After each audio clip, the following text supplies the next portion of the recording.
Hello বন্ধুরা, কেমন আছো সবাই? আমার চ্যানেলে সবাইকে স্বাগত জানিয়ে আবার নতুন একটা ব্লগ শুরু করছি। আগের দিন ড্রেসিং টেবিলটা রাখবো বলে যে র্যাকগুলো সরিয়েছিলাম, সেই র্যাকগুলো ভাবলাম আজকে একটু রান্নাঘরের কাছেই কাজে লাগিয়ে ফেলি। দেখো, বেসিক্যালি এটা আমাদের রান্নাঘর ঠিক না, আমাদের রান্নাঘর আলাদা আছে। তবে নতুন বাড়িতে আমাদের গ্যাসটা এখনো পর্যন্ত রাখার জন্য নতুন করে রান্নাঘর তৈরি করা হয়নি। আপাতত এখানেই গ্যাস থাকে, ওভেন থাকে, সেই কারণে এইটাকেই রান্নাঘর বলছি। আর যেহেতু আমাদের আলাদা রান্নাঘর আছে, তার উপরে আবার উনুন চালাতে, সেখানেও মাটির উনুনে রান্না হয়, তো জিনিসপত্র আমাদের অনেকটাই এদিক ওদিক সেদিক করে থাকে। তারই মধ্যে যে সমস্ত জিনিসপত্রগুলো এইখানে আছে সেইগুলো একটু বেশি অগোছালো হয়েছিল কয়েকদিন ধরেই। তো ভাবলাম যেহেতু এই র্যাকটা এবার ফাঁকা হয়ে গেছে, তো এই র্যাকে এইগুলোকে এবার গুছিয়ে এইখানে রাখা যাবে। তাই আজকে সকাল থেকেই প্রায় লেগে পড়েছিলাম গোছ গাছের কাজে। আর প্রথমে এই র্যাকটাকে ভালো করে মুছে নিচ্ছি, কারণ অনেকটাই ধুলো পড়ে আছে। আর এই র্যাকটার একটা র্যাক অলরেডি এখানে ছিল, আর দুটো র্যাক আমার ঘরে ছিল। আর এখন এটা তিনটে র্যাক একসাথে করে বেশ একটা বড়সড় স্ট্যান্ড হয়ে গেছে। এবার এতে অনেকগুলো জিনিস আমি ধরাতে পারবো। এবার দেখো, যেহেতু এই মেঝেটা সমান নয়, ইটের জন্য উঁচু নিচু হয়ে আছে, তাই স্ট্যান্ডটা আমি কিছুতেই ঠিকঠাকভাবে রাখতে পারছিলাম না, ওটাই দেখছিলাম। আর আরও একটা সমস্যা হচ্ছিল, এই জায়গাটায় রাখলে যদি এইখানে আমি র্যাকটা রাখতাম, তাহলে ওভেনের অনেকটা জায়গায় কিন্তু সামনেটা ব্লক হয়ে থাকছিল, মানে দাঁড়িয়ে রান্না করতে অসুবিধে। সেই কারণে আমি ভাবছিলাম র্যাকটাকে কোথায় রাখা যায়। তারপরে অ্যাডজাস্ট করে আমি এটাকে গ্যাসের পাশে রাখলাম।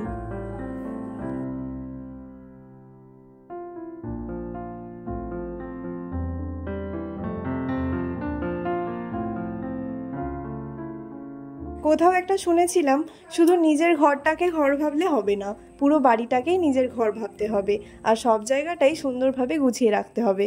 তবে কি বলো তো, বাড়িতে যদি অনেক লোক থাকে, তাহলে কিন্তু জিনিসপত্র এক জায়গা থেকে অন্য জায়গায় হতেই হবে।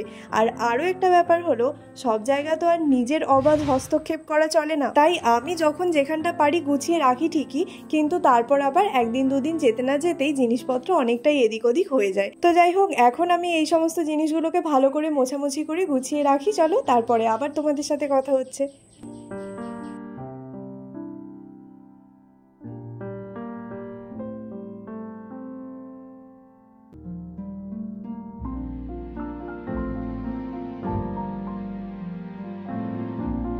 এইদিকে আবার আমার ননদিনী একটু এসেছিল দেখতে যেখানে আমি কি করছি।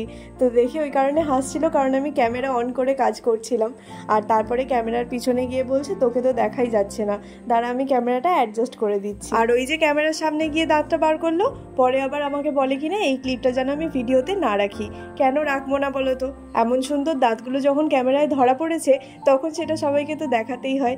আর এখানেও কি করছে জানো, আমাকে হেল্প করার নামে জিনিসপত্র খানিকটা এদিক ওদিক করে দিয়ে আমার সাথে একটু খুনসুটি করে পালিয়ে গেল। আর এইরকম ছোটখাটো খুনসুটি ও আমার সাথে সবসময় করতেই থাকে, আমিও কিন্তু সেটাকে এনজয় করি।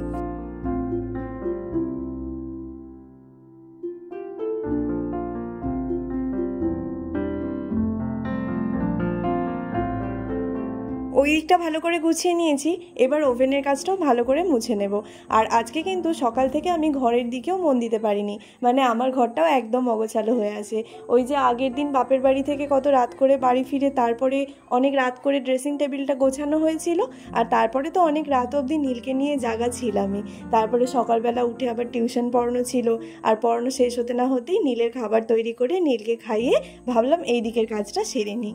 এইসব টুকটাক কাজ করতে করতে আমার ঘরটাও কিন্তু সকাল থেকে গোছানো হয়নি। আর যেহেতু আমার ঘর থেকে এমনিতেও র্যাকটা বার করার ছিল, তো ভাবলাম একেবারে র্যাকটা বার করে এদিকটা গুছিয়ে ঘরটা ফাঁকা করে নিই, তারপরে এদিকটার কাজ শেষ হলে ঘরের কাজে লাগবো। চলো, কথা বলতে বলতে আমার এদিকটাও মোছা হয়ে গেছে। আর এবার তোমাদেরকে আমি এক ঝলক দেখিয়ে দিই যে এখানটা পুরোটা আমি কিভাবে গুছিয়ে রাখলাম।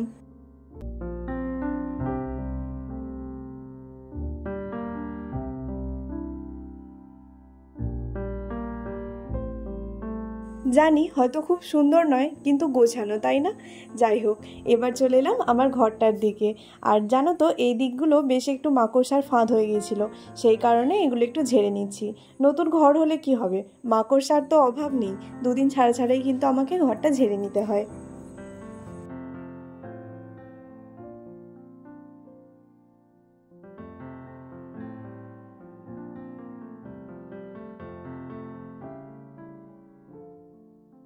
নীলসোনা কিন্তু এতক্ষণ একটু ঘুমোচ্ছিল, সেই ফাঁকেই আমি কাজগুলো তাড়াতাড়ি করে করতে পারছিলাম। এবারও ঘুম থেকে উঠে পড়েছে, এবার ওকে আমাকে একটু স্নান করিয়ে দিতে হবে।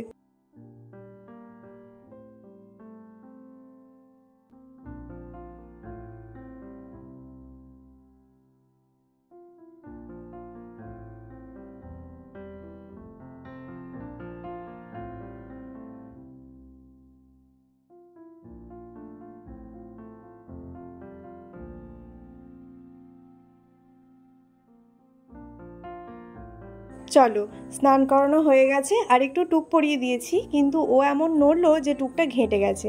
আবার ওটা মোছার জন্য আমি একটা বডি লোশন বার করেছি নীলেরই, যেটা এখনো পর্যন্ত আনসিল্ড। তো সেই কারণে দেখছি বডি লোশন বেরোচ্ছে না, তারপরে দেখলাম যে ওটা এখনো কাটাই হয়নি সিলটা। তারপর আবার ওর আলাদা একটা ক্রিম বার করে সেটা দিয়ে মুছে দিলাম। আর সোনা বাবাটা এক মুহূর্ত স্থির থাকতে চায় না, জানো তো, ওই কারণেই ঘেঁটে গেল, কপালেরটাও ঘেঁটে গেল, মাথারটাও ঘেঁটে গেল। কপালেরটা একটু মুছে দিলাম, মাথারটা আর মুছিনি, থাক।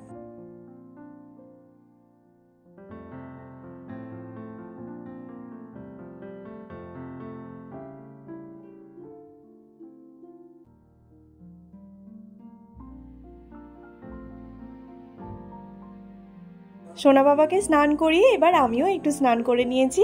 আর এবার একটু চুলটুল আঁচড়ে সিঁদুর পরে নেব। আর তারপরেই চলে যাব সোনা বাবার খাবারটা মানে ভাতটা তৈরি করতে। এদিকে বেলাও অনেকটা হয়ে গেল দেখতে দেখতে, তো এবার নীলকে খাইয়ে দেব। ভাতটা তৈরি করা মানে কিন্তু রান্না করা নয়, রান্না হয়ে গেছে, ওকে যেভাবে খাওয়াই সেইটা আর কি তৈরি করে নেব। আর জানো তো, এই আয়নাটা আগের দিন আমি মোটামুটি ভালো করেই মুছেছিলাম, কিন্তু আয়নাটায় যে এত দাগ হয়ে আছে সেটা আমি কিন্তু বুঝতেই পারিনি, মানে সামনে থেকে দেখলে বোঝা যাচ্ছে না। এই ক্যামেরায় ভিডিওটা দেখে কিন্তু আমি বুঝতে পারছি যে আয়নাটায় বেশ অনেকটা দাগ হয়ে আছে, তাই না?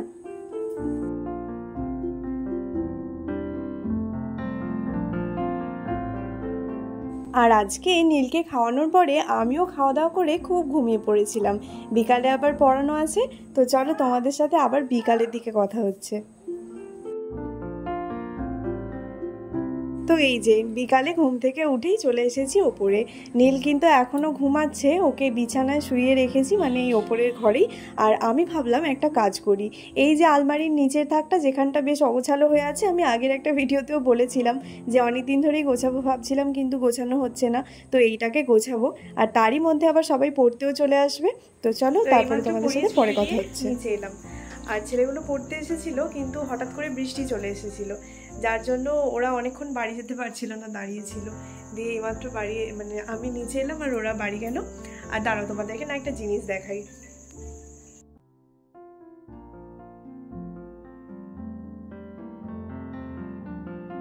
এই দেখো, একটা লোটাস ক্যান্ডেল, যেটা নীত 1 বছর কালী পুজোর সময় এনেছিল। আর এটা এইভাবে জলে দিলে তার মধ্যেই জলে আর ভাসে। তো এটা আমার কাছে অনেক দিন ধরেই ছিল, কিন্তু ওই যে আমার ঘরে তো সেভাবে শোপিস রাখার কোনো জায়গা ছিল না, তো সেইটা সদ্ব্যবহার কিন্তু আমি করতে পারিনি। আর আজকে ওপরের ঘর থেকে নামিয়ে এনেছি এটাকে এইখানে রাখবো বলে।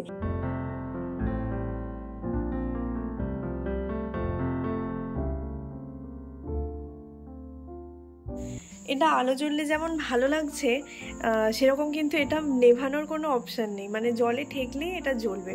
আর আমি যদি এর মধ্যে জল না দিয়ে রাখি তাহলে আর জিনিসটা এইভাবে ভাসবে না, তো তখন আর দেখতেই পাওয়া যাবে না।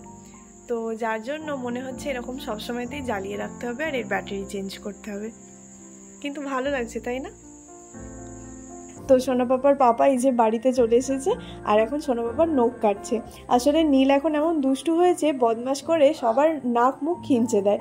আর যখন সবাই বলে, মানে বুঝতে পারে নীল যে সবার ব্যথা লাগছে বা কিছু একটা বলছে, তখন দুষ্টু হাসি দিয়ে আবারও সেই কাজটা করতে যায়।